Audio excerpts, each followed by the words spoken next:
were seeing.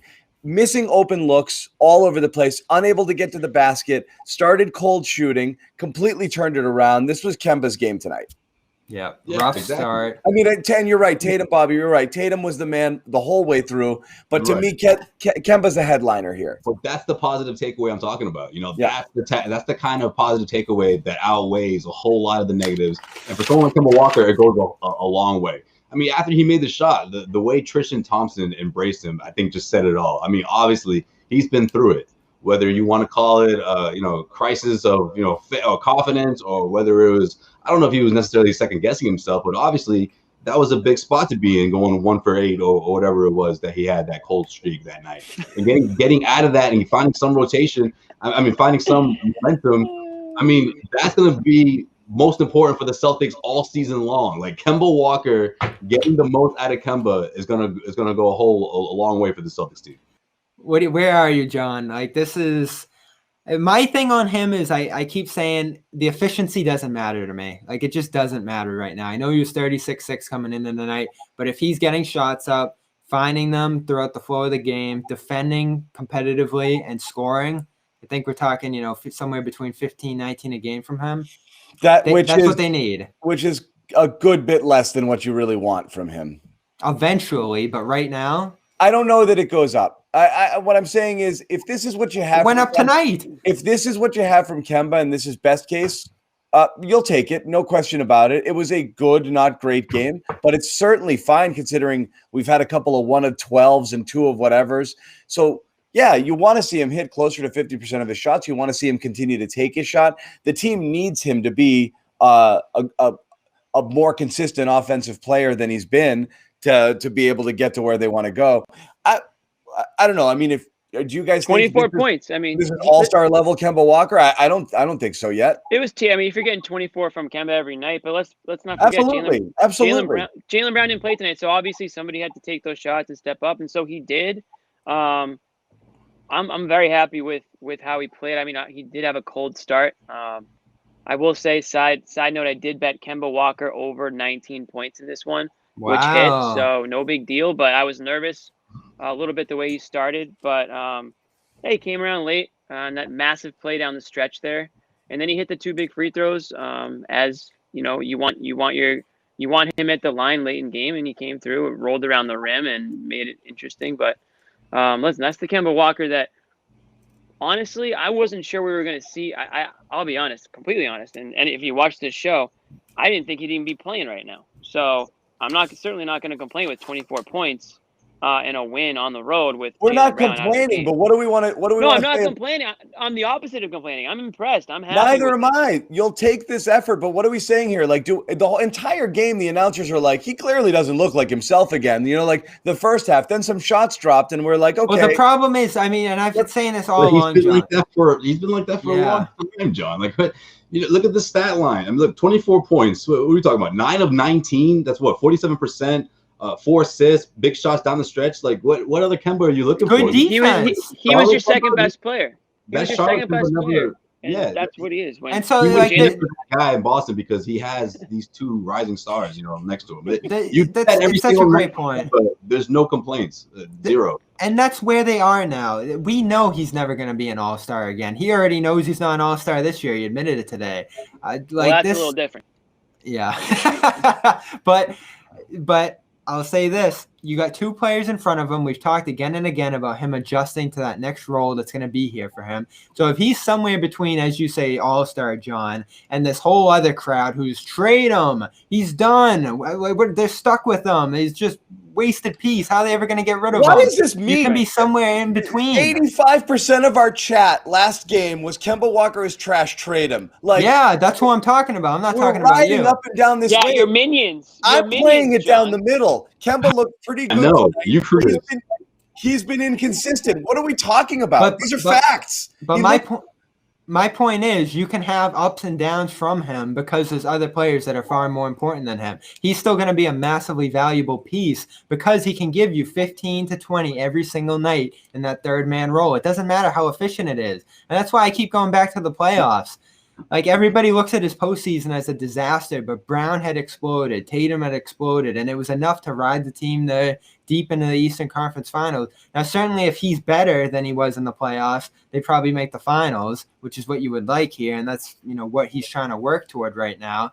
But he's so much closer to being, what we loved about him in that Philadelphia series, I think, than what other people are talking about with, how can we trade him? How can we dump him? How can we get rid of him now? So John's obviously moving the goalpost because he was I love having Kemba here.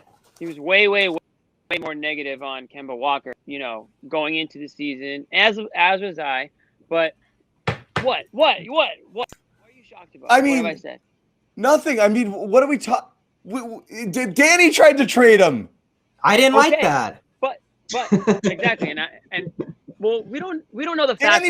Danny's like, hey, on the DL, this guy's knee is messed up, and I don't know what we're gonna get out of him, and he's not an all-star anymore. Can I trade you an all-star? The value of Kemba is not trying to trade him. That's two completely different things. Wrong. That's not what he wanted. He wanted a different player.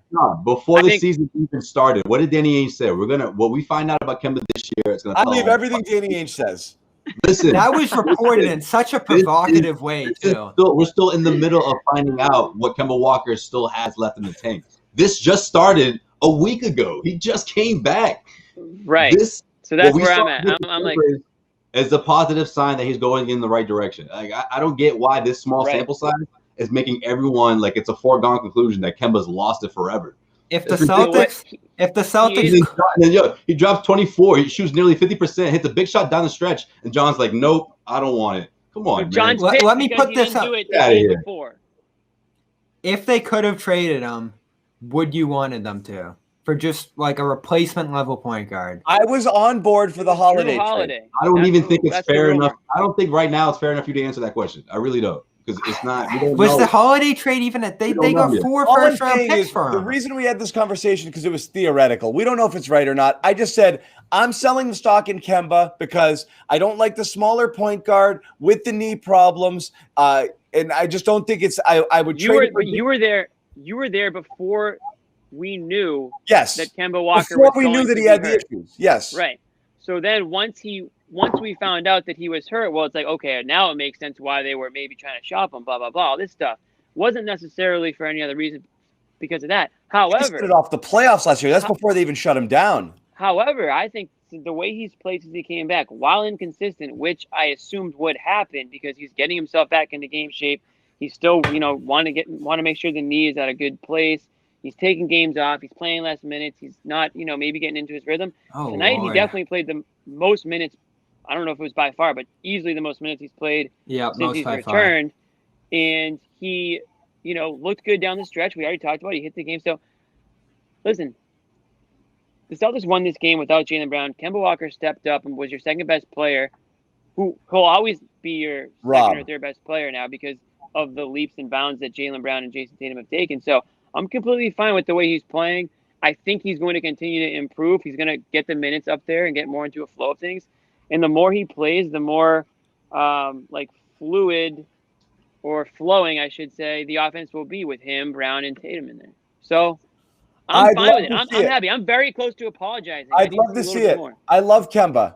I like the guy. Like I said, we've talked about this before. He literally saved everybody from doomsday, the misery that was Kyrie. Absolutely. Saved it. But he's doing more than he's not just like anti-Kyrie. I know he's not just a smile and anti-Kyrie. He's still a good basketball player. That's why he was a perfect combination. We're literally talking about, does he belong in a conversation to be considered a member of a big three, or is he more of a supporting player? This is the level we're talking about. Is he up near that level, and will he get there again, or are we accepting more of a support role? This is literally the only conversation we're having. We're not saying Kemba's bad. Okay. Is that a Kemba Walker thing, or is that a Jayson Tatum and Jaylen Brown thing? Because in order for them to you can't get to that level now. Right. They're so far gone. Yeah. Right. So, of course, Kemba Walker's numbers are going to take a little bit of a hit there. I mean, that's just, again, it goes back to he's a solidified three. We talk about moving goalposts, guys, and this is what I'm talking about. Yeah, but Everyone they're moving the goalposts. The other two. When the season began, before Kemba's knee thing came up, it was Tatum is the 1, Kemba is the 1A, Brown is the 2, Brown is the 3. Brown's the 4, actually, right? Jaylen Brown was the 3rd option. Okay, now Tatum and Brown are in another stratosphere that we can't even hint at Kemba being anywhere near them, and Kemba is fine though. At 18 points a game. We've already moved the goalpost from preseason expectations down. That's not because of Kemba, though. That's because Brown moved into the All-NBA. We're now saying we're okay with 17. We're saying we're okay with 17, 18 a game. And if we are, then that's fine, which is counterbalanced by the ascension of Brown and Tatum to a yet another level. But that's still less than what you were expecting early in year 2 of a 4-year deal, coming off an all-star starting performance last year. It's not exactly what you bought in for. No, right? for sure. 20 a game. Yeah. For sure. I mean, it's not a good thing he's hurt and he's dealing with this and all this other stuff, but it does line up with him needing to move to a lesser role and contribute in more of a tertiary way, which so far, I mean, we're talking about 10 games back so far, 9 games back.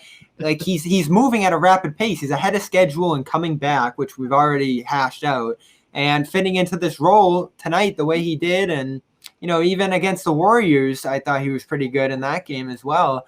Yeah. Like he's moving ahead of schedule now. And as the minutes ramp up, which Jimmy mentioned that a few minutes ago, we're only talking about 3 games of him playing real minutes. So he can't even get in the flow in a lot of these different games. So it was way too soon to dump him for Isaiah and all the stuff other people are saying. John, I'm not throwing that all on you, but there's just been this conversation around him, like they need him to be an all-star again, which they don't.